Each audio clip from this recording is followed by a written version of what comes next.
To successfully install your pSIM, you'll need a SIM remover. You should only do the following when you are ready for departure and you have activated your pSIM. You need to make sure your device is turned off before continuing. While your device is off, grab your SIM remover and slide it into the hole to remove your SIM tray from your device. Once removed, you'll be able to place your next travel pSIM into an open slot in your SIM tray. Slide your SIM tray back into your device and then power your device back on. On your Samsung Galaxy or Android device, go to Settings or tap on the gear icon in the top right of your device.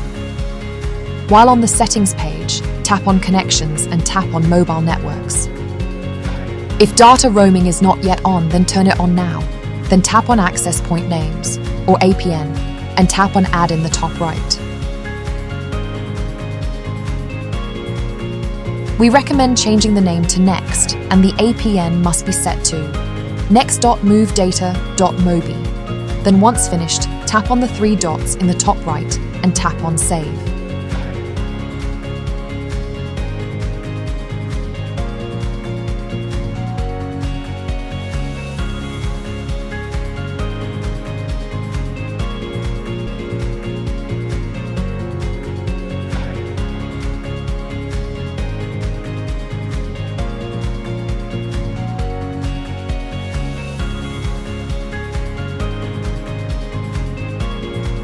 Congratulations, your Next Travel Connect pSIM should be installed on your device.